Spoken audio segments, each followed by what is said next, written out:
Welcome to the Berks Homes podcast, the business of building homes. I'm Katie, here with my brother Ben, and also the main character of Berks Homes, John D'Angelo of John D TV.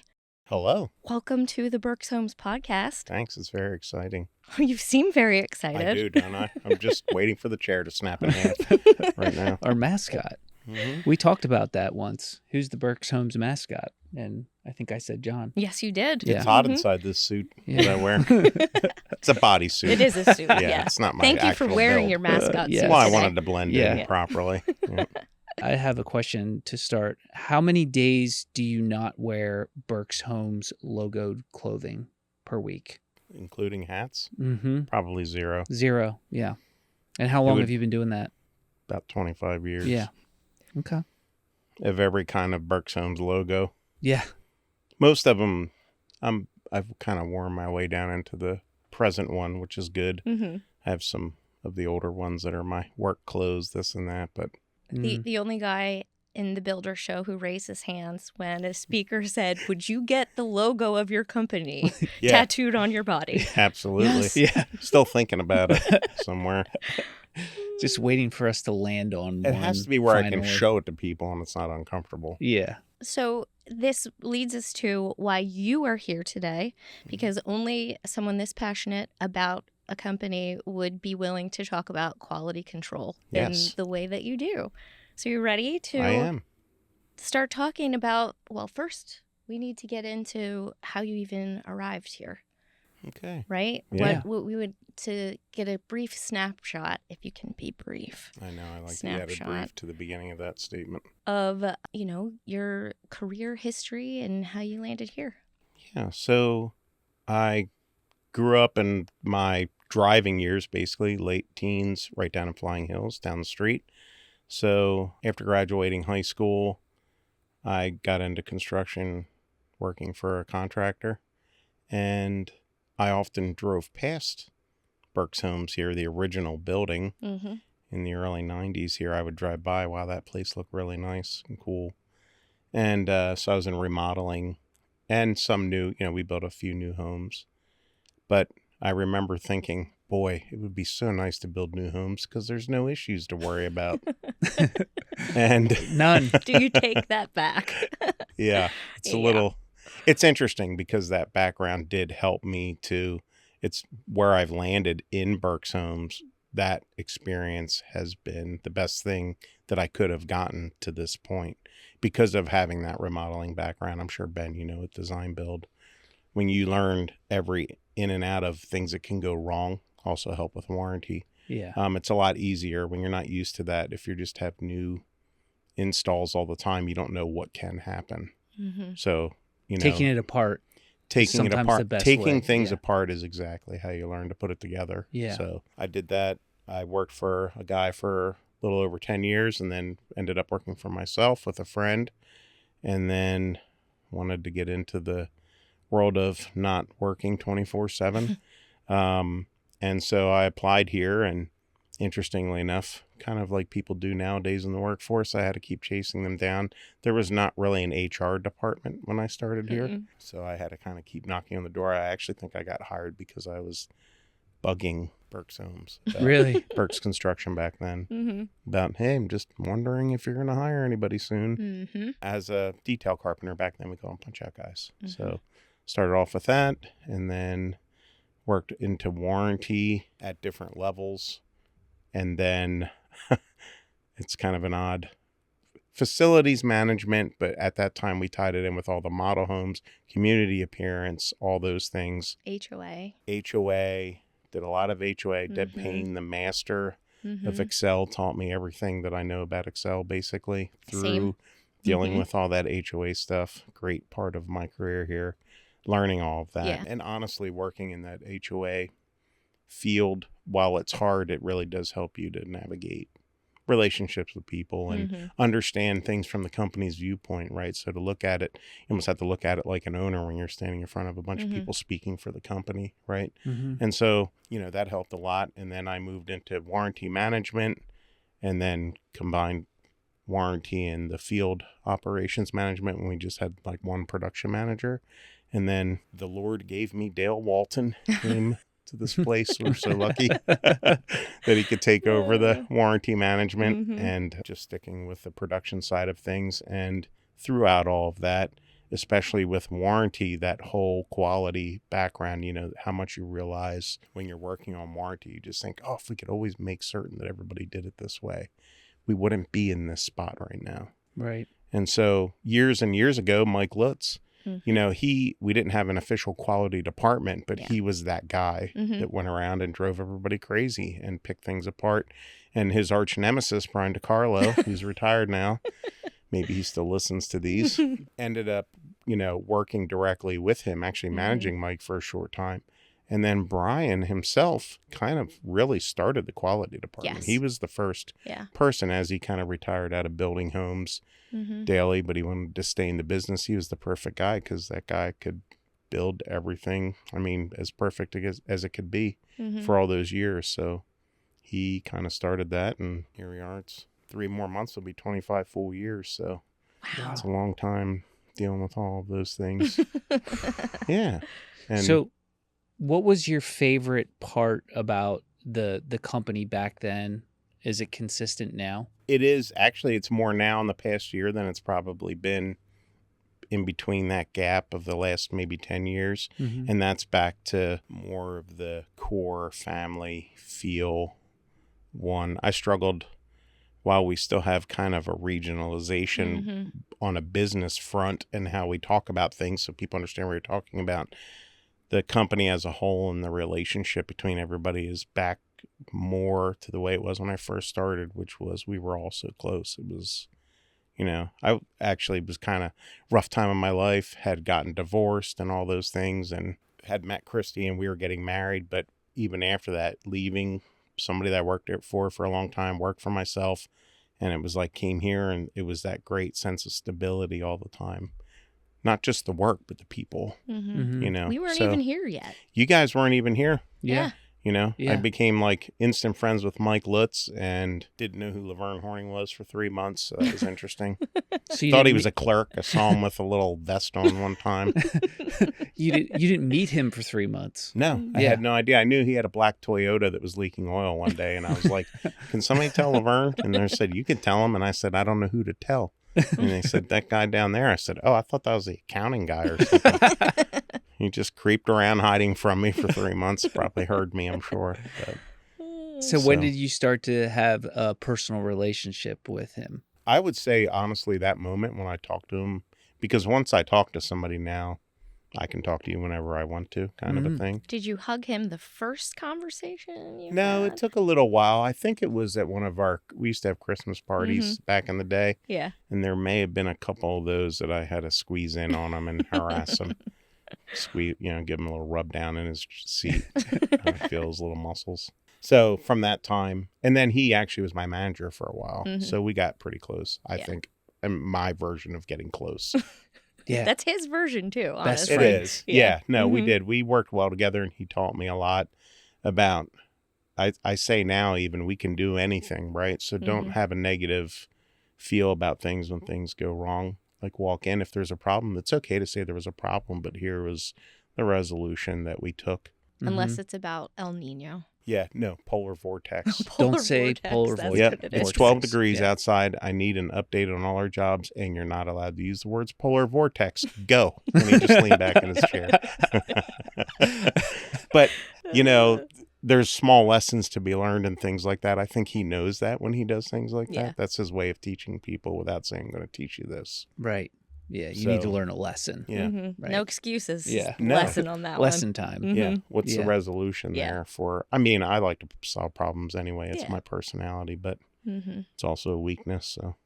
So 25 years, and what we're talking about today is the quality component, the program, the department that we have here. What was that evolution like? So you said Brian DiCarlo kind of started it. He was a former superintendent of ours, most senior superintendent we had. Yep. And he was very knowledgeable, process-oriented, and he didn't want to see the same problem twice on his jobs. Correct. Right? So that's kind of where it started. How did that department evolve, and what does it look like now? From that point, Yeah. right? So Brian, he was kind of getting out of the day-to-day job site things, as he advanced in age. He didn't want to be out in the cold, and I always say stumbling around the job site, because he's a big man and takes big steps. So it was the perfect fit for him, especially with how he ran work and what his expectation, his passion for making things correct.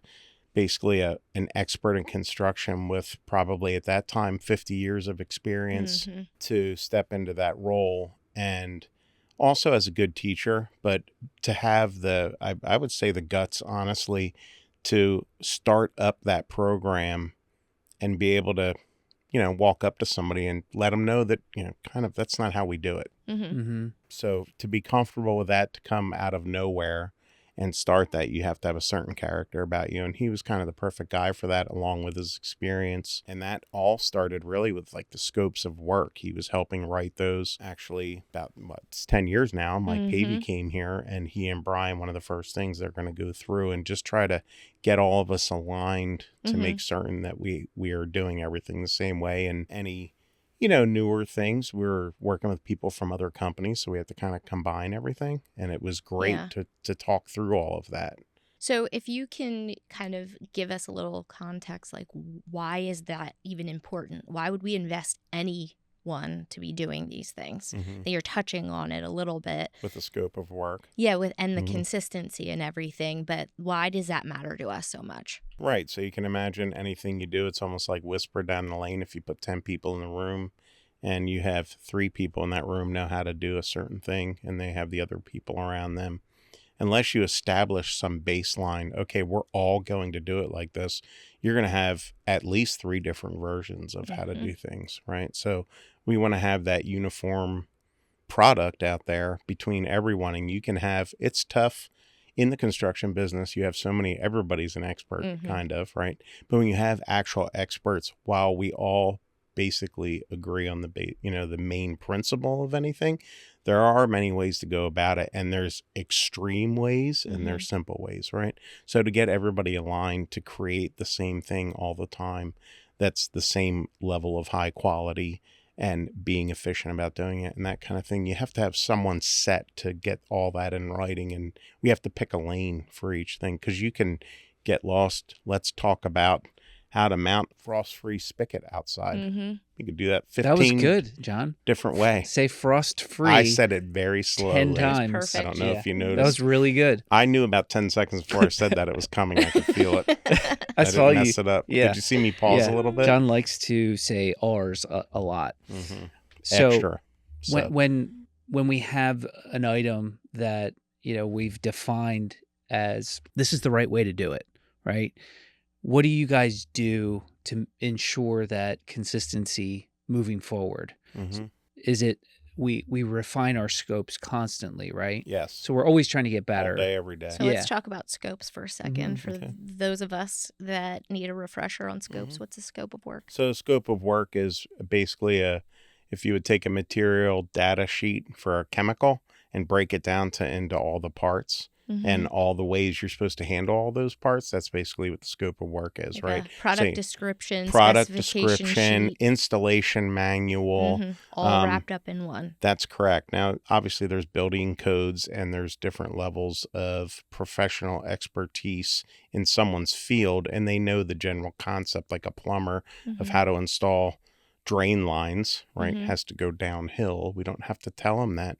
But we might say we wanted a certain distance from the wall always, so it's not hanging 3 feet into the room like we've had.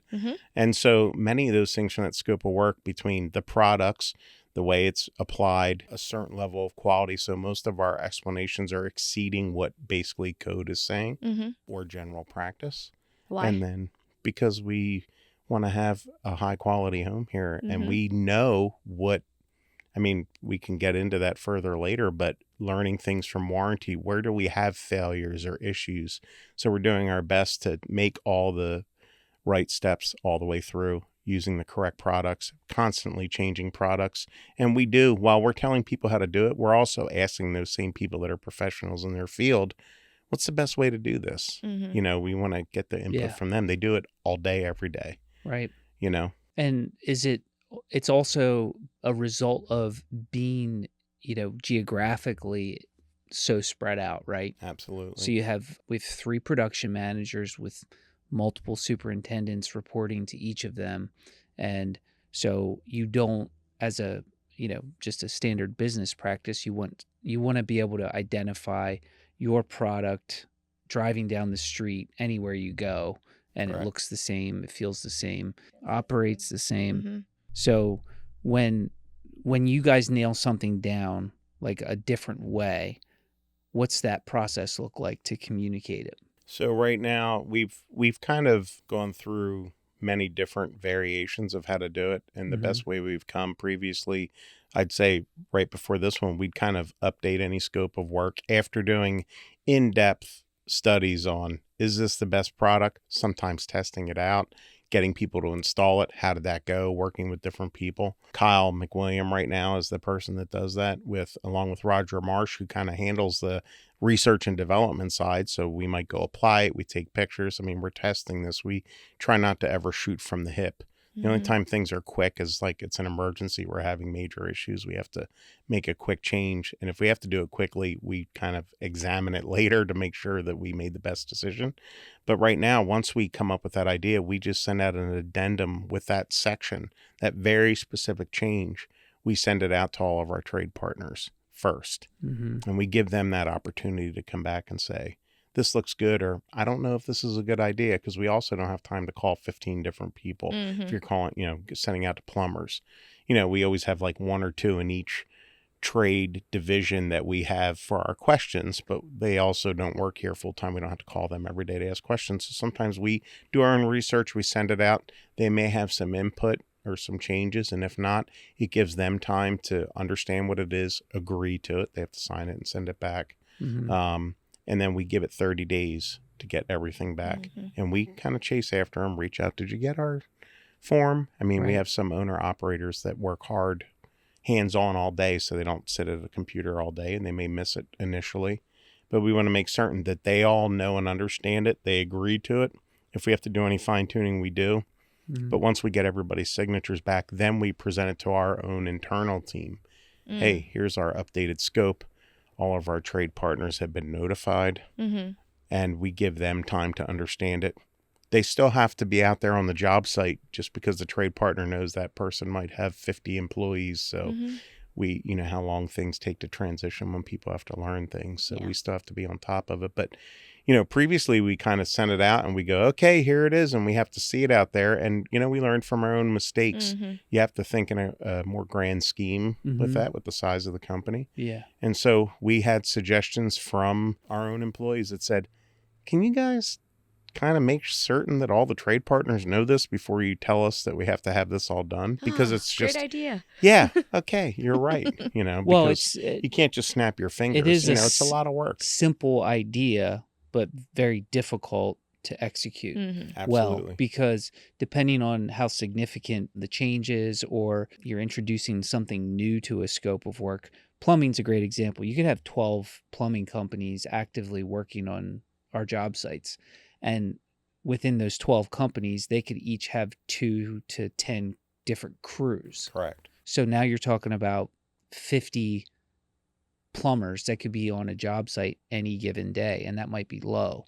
So not only do the plumbing companies have to understand that small change, but then our field staff has to understand it equally to enforce it or guide and direct. Make certain it's happening. Absolutely. How do you guys keep our superintendents fresh on that stuff? So, like I said, we do present it to them. And what we do specifically is we do job site inspections or community inspections. One or the other job sites, or the job site inspection means we're inspecting a specific lot number or home. So one home being built, we go in and do an inspection of that. And when we have newer scope changes, we do specifically look for those because we have to talk through it if it's not being taken care of. And so we'll address it when we see it. And we do offer, hey, if you guys can't get this crew to perform like you would like them to, we can always all work together and go out there and talk to them. But first and foremost, I think it's best when the superintendent can invest that time. That just also builds a relationship with that trade partner as well. That they don't want to say, oh, you have to ask that guy. You want to own that job. So, right. But it's a lot to take in. Here's more information for you to have in your brain while you're operating schedules and weather changes and customers and all those things. The way you've done it for the last 10 years has changed as of today.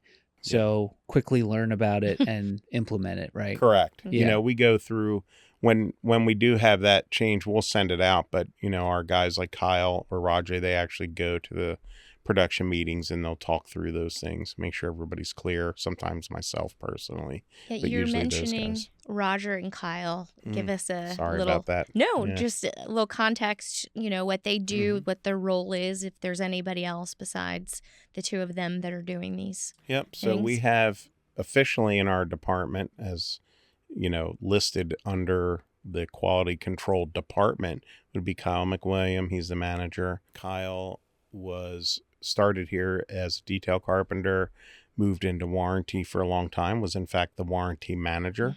He is very much technical expert in basically almost everything construction, really. He's been there. He's helped install it. He's repaired it.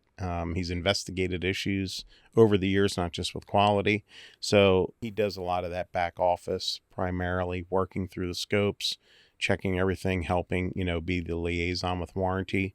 We have Roger Marsh, who initially was hired here for warranty, and then he was a superintendent, an excellent superintendent.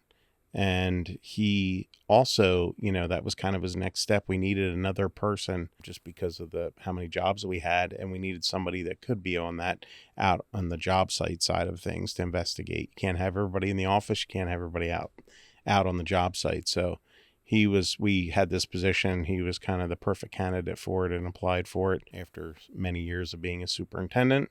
And we have Greg Deal, who was a detail carpenter for us. And he also was a very detailed guy. And there's a lot of homes to inspect.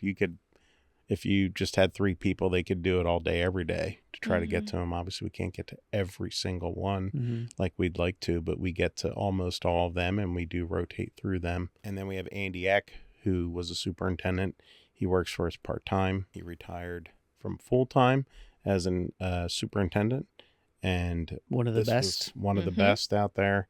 We're lucky in here. Not that Kyle was a superintendent, but he's one of the best warranty technicians that we ever had. And that's, with his role as manager, it's basically like being a superintendent. But on the warranty side, Andy Eck, Roger Marsh, they are the list. Brian DiCarlo, some of the best superintendents we ever had, with keeping things excellent details, doing things in uniform manner, holding people to our standards. So they were that perfect fit. And as was Greg as a detail carpenter, excellent detail carpenter.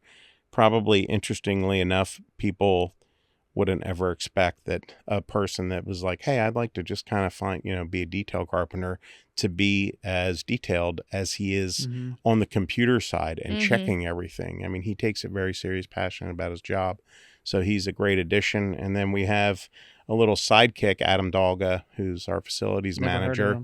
But just with manpower, we just need a little bit more help with inspections. So he is trained his way through with all the guys, and he has a background in machining and tool making, which requires a high level of quality and inspecting parts and things like that. So he was kind of a natural for that too. So the personality of this department you're describing is highly detailed. Yes. Always striving to improve, and they ultimately really care about consistency and making sure that our customers are getting the best and our subs are delivering the best product. Is that fair to say? Absolutely. Yeah. So, and they want to make sure that they're, we're the extension to us of the ownership of the company, that they can't go around and check every single thing. Right. So we have to kind of take that role, and these guys take it very seriously. It can be tough sometimes, not everybody wants to see you pull up in front of their house because they're worried that you're pointing things out, but we're not. We're all on the same team, just trying to provide that awesome product for our customer. Talk about that healthy friction that we can have between the the quality team and the production team. Mm-hmm. Just talk about that dynamic and how that's evolved. Yeah, I mean, it's human nature, and initially, personalities-wise, and Brian wouldn't mind me saying this if he listens to it, Brian would gladly carry a baseball bat around to make sure everybody follows his rules. Yeah. We laugh about it all the time. Yeah. He's okay with that. Yeah. But, especially for this company specifically, the owners of this company don't operate that way. They want everybody to do everything right and take the best steps they can to make certain that they do. So there's always friction. Nobody wants the person that's going to check their work stopping by the house. I try to make sure that they all know that we're all just doing this.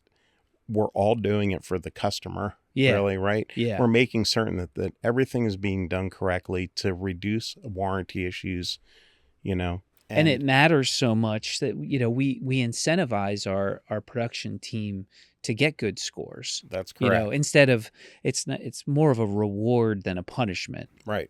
So it's like, hey, if we're all doing it the way that we've agreed to, it's consistent, it's high quality, you can help yourself. Yes. Because you're incentivized to do so. That's correct. And so it's just a mindset thing. But it is. I think but it's still hard. It's always going to be. Yes. It's human nature. If you It's didn't okay. have it, it wouldn't be effective then. Right. We want people to know that somebody is going to look at it. And I would think nobody here, I fully believe that everyone that works in this company right now wants to do a great job and build a quality home. Yeah. But I also know what it's like when you're a superintendent, and if you have 10 or 12, 14 jobs, and all it does is pour rain for one day. Now you have to work on all those schedules. You have to explain, you have to rearrange, not just today, but the next day and the next day, because those companies that work for us already had another schedule. Mm-hmm. So you're dealing with all of that. Meanwhile, over here, this wire could just be hanging out of the wall doing nothing. Yeah. It's not that they're not doing a good job. They have a ton on their mind. So a second set of eyes is always great to just fine tune things, Just to be helpful. It's all to be helpful and to get ourselves. It's a learning experience, really. If you're doing something incorrectly and somebody comes in and says, hey, I just want to let you know it should be like this. You should be, yeah, that's great. Thank you. Well, we Now I talk know. about Nobody that. wants to do it wrong. Yeah. We talk Yeah. about that all the time too, with, just like we're still learning Every every day. day, Yeah. and then I haven't been in any other business my whole life, and I still learn something every single day. And you can think you've arrived and you will be humbled very quickly in this business because there's always something new. I like when people tell me they've been doing it this way for 30 years. 23, 24. 24. Yeah. Cut your teeth right into it. Yep. And just say, well, you've been doing it wrong all this time. So that's okay. We're going to do it right now. Well, or guess what? It changed, Billy. It yeah, changed. things do change. And it's hard, even at my age, to constantly be evolving. You have to be open to that and always be checking the new way of doing things. And really, some of our experts here are our superintendents. Sometimes they don't really realize it. They're the ones that see it live every day, and they're just getting their job done, Right. but not realizing that, hey, I know how this is done now. Right. And I often think, we have a very varying age of superintendents. We have some young guys. These are young people. Some of them are just having kids. Some of them aren't even married yet. And, you're building a home for a family. Yeah. And then another one, my dad was in construction and site work. And in fact, this weekend we were down in Plymouth meeting area and said to my wife, yeah, my dad dug the footers for that mall. I remember being a kid and my dad telling me that, and I can't imagine some of these superintendents, drive past a community of 200 homes and say, I built those homes. How many people can say And something he's like 26. that? It's Yeah. unbelievable, Yeah. really. So they have a lot to be proud of. And Yeah. I still try to get in their head that when these things come out, just be glad that you're learning something new or just getting even more fine-tuned, which makes you And sometimes even it's better. not even just checking and making sure that the inspection is not just to check the superintendent. That's not the intention. Absolutely Again, not. it's to get it correct for the customer, but it's also to refine our processes and get better in our scopes and get better in everything that we're seeing. So we've gotten a ton from being out there and inspecting. Like, what kind of things have we learned? We're checking ourselves the whole time. So when we find out that we have a scope of work to do something a certain way, we write it, I read it, 3 other people read it, we send it out, we do it for 3 months and realize that if, say, it's for an electrician, this person has no idea what we're trying to say. So we go back and look at it and we're like, we don't even know what we're trying to say here, on ourselves, that we have to fix it. But that's okay. That's the message I try to get across. I mean, that's how you just improve things. You look at it over and over and over again. Really, most of our things came from warranty, and that's what we're constantly trying to do. So when those guys are struggling with a repetitive issue, that means something's wrong, whether it's in our scope of work, and it could just be we're trying to tell them the right way to do it, but we're not explaining it correctly. Yeah. That's where the lack is. And that could be where a period falls or a comma. The way you read it to yourself, it's like, this doesn't make any sense at all. And all we have to do is put a comma in and it changes the whole statement. It is shocking to me. I've read the scopes many, many times over the years, how important just like the wordsmithing is of the way that you portray something. And we've actually implemented over the years physical details into the scopes as well. Yes. Talk about that a little bit. Right. So, we try to explain things through words. Often we're explaining something that I can't even properly picture in my head, or I feel like I have to constantly draw it out to show someone. So we've come up with those details. We do include details in all of our drawings of our homes for certain different ways to do things, or certain architectural designs in a house might be a little different than the house next door. So we have a detail, but we realized that we needed to have details specifically about certain things that we explain in our scopes of work, because most like contractors, construction people are visual people. And so if they can at least first take a look at that detail, they then read the words and it makes more sense. And it's just defining what success is for their discipline in the home, right? Correct. I mean, you're not going to have like an actual detail or a diagram of some plumbing stuff on every home. Correct. But you might have it in the scope of work packet. Yes. Right. For a plumber. This is how we expect this detail to look on each home. We just talked about, this sounds crazy, we have very specific call outs in our laundry rooms for the height of our receptacles and plumbing. And this came back from years ago. I actually think it's from Patsy. Yeah. That she couldn't stand walking in the laundry rooms and you see all the cords and pipes. And she's like, can't we just lower those that they're just right behind the back of the machine so they're not visible? And then all those receptacles. Everything. Yeah, that's okay.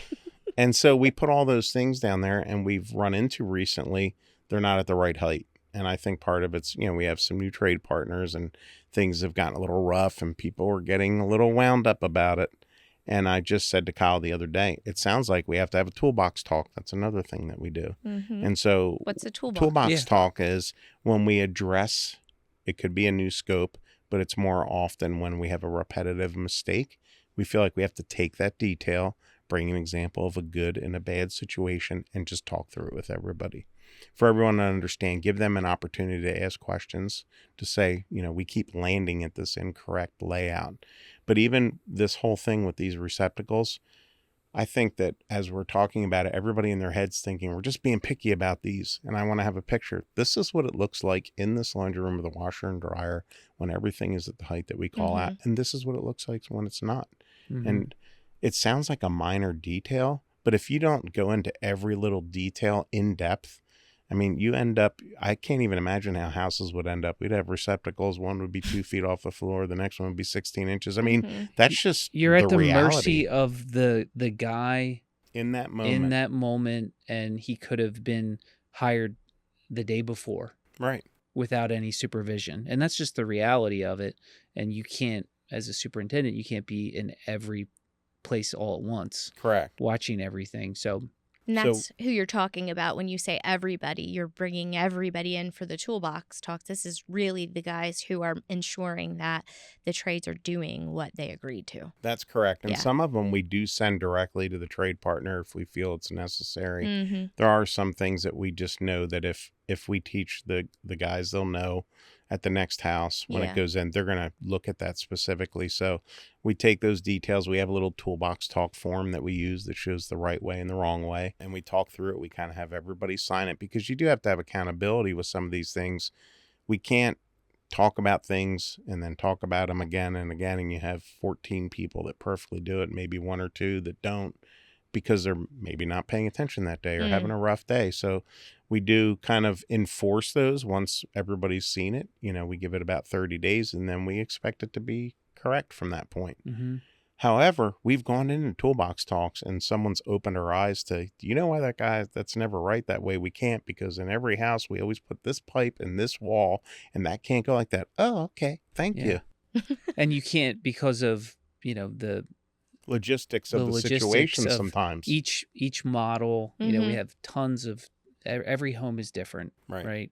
As much as you try to standardize things, every home's different. So how do you allow for feedback in those situations? Like, do you encourage our superintendents when they come across a problem with a scope? What do you recommend that they do? Yeah, so we do have, you know, we can put in a request. Mm-hmm.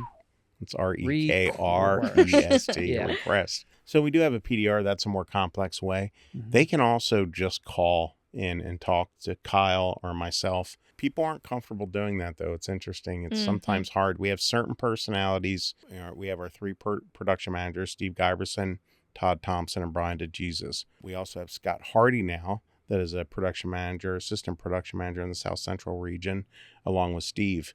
All those men have no problem telling you, hey, I have an idea. You know, they'll talk through it. But as you work through the ranks, there's some people, I think they just feel uncomfortable bringing it up, or it sounds crazy, they just don't have time. Like, they just want to get the job done and get things completed and get people moved into their homes. And they're doing it correct to the best of their ability. It's still quality. It may not be to our exact design, but that's okay. It doesn't mean anything's wrong with it. And they don't take the time to stop. Roger was one of those guys that did all the time. That's why he was such a perfect fit. Andy Eck. You know, it's just certain personalities. Not everybody has that personality, but when we go out, if we go out together, especially if we find kind of a rash of items that maybe aren't to what we expect, it can be hard on people. So we'll say, hey, you know, why don't we meet in person? And in that moment, give them that opportunity to maybe point something out that we never noticed before. But I don't know. I think I'm a pretty easy guy to call. I've never had to raise my voice at anybody or anything. We don't work like that. So I always welcome, you know, suggestions. Yeah. It's the best. They're the guys that are out in the field all day. They should tell me. You just know that most likely, because of the circumstances, you guys are most likely trying to solicit the feedback instead of receive it more. That's correct. Yeah. Yeah, it's hard. These guys, like I said, it's a hard job to be out there, try to work from your phone in the blaring sun all day. You can't even see it, and deal with 50 different personalities and different levels of competency. Everybody has the A crew and a B crew. Doesn't mean the B crew are bad guys, but they may not have as much experience, that kind of thing. So it's hard to turn your focus point to, let me make a nice list here about some things that I need to resolve. And that's where the production manager can back their team up and, hey, let me know, and we'll glad, you know, we have great relationship with those guys. So, but that's also why we have the quality department to take on some of that burden and to help support them when things aren't working. If they're out there inspecting every week, they're going to probably see a pattern even before superintendent sometimes, and be able to adjust and change things so that everybody stays in their lane a little bit better at that point. Oh, absolutely. And they know that they can say, hey, can you help me with this trade partner? Yeah. I can't get them to do this correctly, even though I've told them the right way. I've shown it in the scope. You've told them, but because it's not somebody else standing there, you know, sometimes we have to call the owner and say, hey, Billy out on your job site doesn't do this correctly. And often the owners are quite surprised because as far as they know, everybody's, you know, doing it the right way. And we've had things that we did a certain way for years. And when we ran into a problem or two with warranty, then when I went and looked at it, I thought, oh, you know, when I really dug in, yeah, we shouldn't do it that way. Same with me. So I can tell people, I did it this way for 30 years. And they can tell me, well, you've been doing it wrong for 30 years. Okay, thanks. That's How do I do something, it correctly? yeah, we wanted to ask very specifically what kind of an impact it has on warranty, having this program in place. Yeah. I Yeah. mean, I would say one of the best impacts was with one minor part in a discharge system for grinder pits. So when you have a finished basement and your sewage line that exits your home with all your drain lines from your house is higher than the basement floor, and you have a finished basement with a bathroom, we need some way to get rid of your sewage. And so we have to pump it up into that pipe. Well, there's certain fittings that don't really hold up well to being under high pressure. Oh. So we had a rash of some parts blowing apart, and that's not really the best area to have parts blow apart. And warranty was struggling, and they came to us, and they'll come and say, hey, we've had 4 of these happen now. Yeah. So I'm sure they'll all, if they're listening to this, know that I like to have multiple photos and explanations of 6 inches away, 12 inches away, 5 feet away, all those things. They're probably rolling their eyes when they listen to this. And we came to realize one of the specific fittings we were using really isn't designed to be in as part of that system. Huh. And so we changed it. And we were telling our subs to use that. That's correct. Yeah.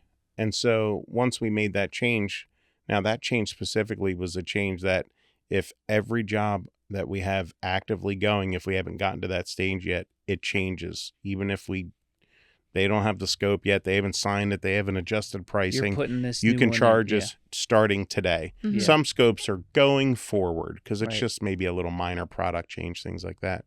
And so we did all of that. And I think basically, I mean, I don't have that data in front of me, but it went from 10 to 0, Mm-hmm. because we had people using the right parts Mm-hmm. and Right. pieces. Interestingly enough, and this is where you have people that do this every day that I would feel like they should have said, hey, you can't use this. They didn't really know that either. Right. And so everybody's always learning. You can never assume to know everything. You have Right. to be the kind of person that doesn't mind taking a moment to look at it and figure it out. I learn stuff every day by researching it often. Somebody might tell me and I'd be like, sounds Right. good. We'll see.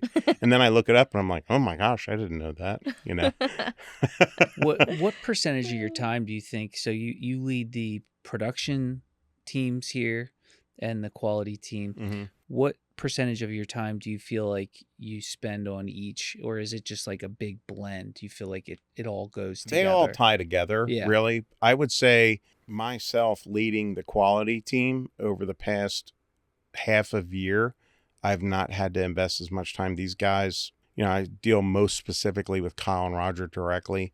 They've both kind of stepped up with my workload to say, what can I do? Mhm. And a lot of those things are them knowing that I have the trust in them to just go ahead and take care of it. I don't mind if you run it by me quickly, but you don't need me to tell you exactly what to do. I have full trust in those guys Yeah. Mhm. to take care of that. And Mhm. so Yeah. they've been just great at whatever it takes to get it done. So that helped me a lot. And part of it was probably my fault because I'm one of those people that just kind of likes to know exactly how it's going. But I have a lot of faith in it. The whole team, really. You don't have but the time to invest. I don't in have the everything. time. So Yeah. I have to, trust in them that they can handle that. And Mhm. I know that they can, and they work very well together. Yeah. And then they still say, I'd just like to run it by you real quick before you're done, because everybody's brain works differently. Mhm. But I don't have all this invested time and looking into things. And, Right. when I have a little bit of time, I kind of like to do that. That's that's my personality to Mhm. figure things out. So Mhm. I kind of always enjoyed those little things, but it's a lot. Kyle probably is working on 30 different scope items right now, like on the paperwork side with Roger and the job sites. Mm-hmm. Mhm. That's in addition to doing inspections and all those things, or helping guys out, or, Mhm. because they do support guys in other ways and help warranty and go on job calls and things like that. It's a lot, and it's constant, Right. Yeah. so. And they also work hand in hand with the purchasing team, right? That's correct. Yep. Because when there's a new product Mhm. that they want to introduce, they have to source it and then make sure there's pricing and all that stuff too. Yeah, right? there's often multiple manufacturers of a specific type of product. So we have to work with the purchasing team. We, have a lot of relationship with certain companies. So where can we work with them to get our best, combination of price, quality, and service Mm-hmm. for all those little parts. I mean, there's so many things that people don't realize. They just pop just in the show house, up. with like 16,000 components in it, Right. Right. So we do work with, often primarily to start Tim Matuszek, our director of purchasing. He's a really big help, and he's great with negotiating with those companies. Hey, here's a product we want to use. And that company might even say, did you ever think to try this one? Mm-hmm. So Kyle on his end, or Roger, both of them might reach out to Tim, and they work back and forth as a team, because it does touch everybody. I mean, realistically, it touches accounting, it's all intertwined. But I would say everything starts with warranty when we hear those repetitive issues, Right. and it's not just because we don't want the warranty guys to have to deal with it. We don't want our customers to have to deal with it. Right. Yeah. And there's so many things that I worked on even before I worked here that, when something goes wrong, I know exactly what it is just from that prior history. So that's what's helpful when you have guys like Kyle, Roger, Andy that have done all of that. They know right away, oh, I know why that's happening. So what can we do to get it resolved? Right. Yeah. What's the future of the department, do you think? Well, I think that right now we're working toward, we have a score sheet that we use. We have it right now. It's online, which is nice. The guys can do it on their iPad, but it has 25 general questions. There's multi-facets within each question. We're trying to get it down to basically having direct bullet pointed questions. So we're taking statements out of the scope of work and creating a yes or no question out of each of those statements. And then we'll have in each category those questions. So it's very clear. Not only does it make it more fair to the superintendent, so they're like, oh, now what are you finding? And it's not intentional. It's just you for happen data to look at too. things. Right. Then we can collect more accurate data. And it's not just for the products, it's for the trade partners. You can really fine tune down. So as we go along, when we start with that, eventually that's going to morph into getting trade partners to do their own little checklist. Sure. We did that years and years ago. That's where our framing checklist came from. That was for the framers to do. But that is a lot to manage often. But as we go toward our scheduling system that we're working on and things like that, if we can attach that checklist, now that plumber is saying, yes, I use this correct fitting. So not only is it holding them accountable, it's also teaching that guy that day, oh, wait a minute, I didn't use that fitting. And it also teaches the superintendent, oh, I don't think they used that fitting. So to take that away, and, in one way, it'll make it easier for everybody. I want everybody to get 100% on every inspection. Yeah. Our average is like 97.5%. These guys are awesome. Yeah. We have a guy that's like 99.8. It's crazy. And so as we evolve into that, I think all it's going to do is it's going to just we're just going to have these homes so well built beyond what they even are now. Yeah. That I just want people to call because their hinge squeaks a little and we need to put a drop of oil in there. Right. That's it. Yeah.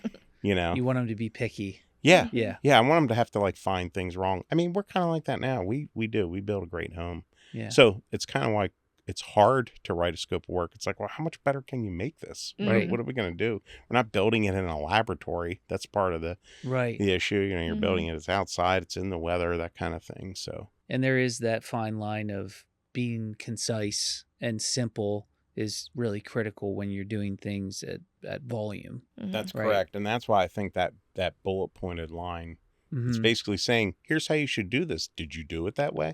Right. And so we actually had Mike Pavy's daughter was here, Leah. She's in school for English, so she's very good at reading all of our scopes of work and fine-tuning everything. We had Kyle highlighted and Roger all the main critical points that we just know of right now that we have issues through the scopes where we just see them repetitive that we have to correct them.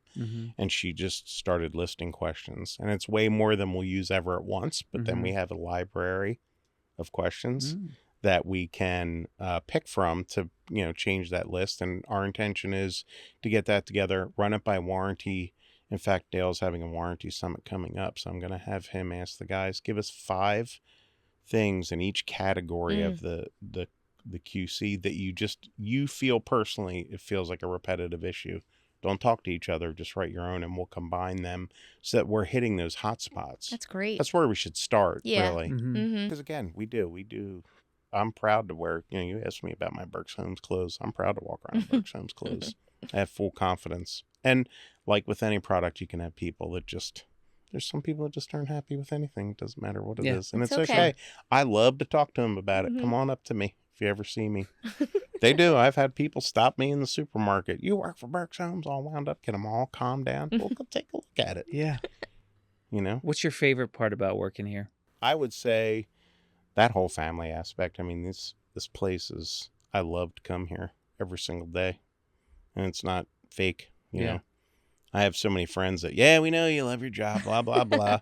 We can have stressful days at work in any career, but to actually love to come spend time, have the people in this building, I see every day, people I talk to, I wouldn't want to be anyplace else. And to have that confidence, like to be proud of something.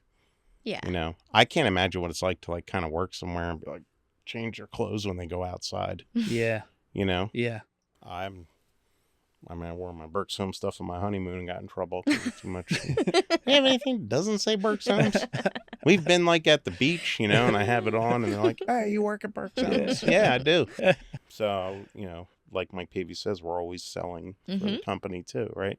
I feel like that's part of that next level with the quality department is making it even more collaborative with the sales team. Yeah. Right? Like how can we promote, the investment that we make into a consistent product? Because a lot of I don't know, but I'm assuming there's not many home building companies that have a whole separate department that's just focused on that word quality. Right. So a lot of our documents really are taking information from the scope of work and explaining it through that document in layman terms. Even our pre-construction checklist, like talking about yards, that's a hot button. Anybody out there with a new yard listening in, I can come grow grass for you. Just follow our instructions perfectly. And so, but we've taken those specific details and helped people to explain, the right way to do things, or why this product is like this, what to expect, how to handle it if something goes wrong, come from that scope of work and understanding all those parts. So if a salesperson had a question about, a quality component in the home, what would you recommend they do? They could first, honestly, if they have a question about any component, talk to their superintendent. If their superintendent is unsure, maybe not comfortable explaining a certain depth of it, they could go to the production manager and then next write to Kyle, Roger, Greg, Andy, myself. We have some of the agents call me directly, and they might have a tough customer that they want a little more like in-depth explanation about something, so they'll call and talk to me about it. And I've been doing that. I mean, most of my career I dealt with customers 24/7, and even that guy that I first started to work for, we did huge remodeling projects that cost more than our houses do now in a home with somebody home all day. So you better be able to tell them exactly what you're doing. So I kind of came from that background of explaining every little step. So that comes in handy with these things. But I don't know every single agent personally, but I know a lot of them and have a good relationship. And I actually enjoy when they want to know about something. I mean, Jason Kwan or Ian, those guys are always calling up. What about this? Why is this like that? I love it. Yeah. They should be curious. Yeah. If I was selling something, I'd know everything about it inside and out. I can imagine, John. You can, I'm sure. Did we miss anything? Is there anything else that you wanted to cover about quality control? I feel bad. Like I wish we could come up with different words for it, different terminology. Why is that? The word control makes it sound like we're being controlling, or it's this big eye. And I want people to be excited when they see us come. Oh, good. I'm glad these guys are here to help. I want them to check this to make quality sure it's support. Correct. Quality support. How about customer quality or quality for customers? Yeah. Because that's what that's the how point. I look at it. And I sometimes when people get upset, I said, well, I mean, we can just let this customer know that we're not worried about doing it correctly. I do love that response. Yeah, well, it's not about you. It's not about the person at all. It's about the situation at hand that we're looking at. I don't want to connect anybody to it except the customer. And it's not about being right or wrong or perfect or imperfect. It's about, would you want this for your family? Right. If you were building this for your parents or your, spouse, is this what you would want to deliver to them or your kids or whatever? I guarantee no warranty person that we have here, or anybody in warranty anywhere else, or anything that I ever worked on when I went to fix something, that I actually was like mad that I had to fix this for this person that's upset about something that's It's done. embarrassing on our part. 100%. I want to make it right. Yeah. You know, and that's what I mean. We have a great warranty department. That whole team, from in the office to out in the field, is awesome. They have a tough job. And so on our end, I think that we'd want to do everything we can to keep them from being in a tough position. I want them to go out and just say, hey, you know what? I'm going to give your house a multi-point inspection. Just like when you take your car to the dealer. Don't you just love when you just go there and they're like, we checked this and that. We found this one minor issue. We're going to tune that up for you. You'll be good to go. And you say, hey, thanks a lot. Not that I have to walk in there with a list. Yeah. Right. You know? Right. Yeah. Especially with mine. That's also why I wear my Berks Homes clothing, because I'm extra nice to everybody. I'm representing the brand. Keeps me right out of prison every single day of my job. Well, you're in charge of quality, whatever you want to call it, so you can change it to anything you want. Come up. Yeah. Anybody that listens to this, if you have any great suggestions, I would love to hear them. Yeah. Dale Walton probably will. He has good play on words. Like to come up with some kind of a name. Yeah. I want to hear them all. Let me know what people say. Like there's an armed guard following the person. Yeah. You know, we're just here to provide the best thing we can for the customer. So whatever we have to do, I'll back you up all day. When did we start doing this podcast? Oh, almost 2 years ago. Oh, I can't believe you haven't been on yet. This is amazing. I wanted to be on here. Yeah. I love to talk about stuff. Like my little brother. I feel like I'm not looking at Katie enough, though. Oh, well, you can come back and stare lovingly in my eyes the whole time. She's looking at me like, stop looking at me. I have to look at Ben. I don't know where to look. Oh, now that we've made everyone uncomfortable, we can wrap this up. Okay. Sorry. Do we have to clap our hands when we're done? No, that's just at the beginning. Okay. Yeah. Well, thanks for having me on here. I loved it. Thanks, John. Thanks for your time. Very informative. All day, every day about everything. I learned a lot. Anybody can call anytime they have questions about anything. And you can request to have John D back if you want to. So let us know. Yeah. Could be on. I talk about Blackstone, cooking on the Blackstone. Give me a call. All right. Thanks, everybody. Thanks. See you later.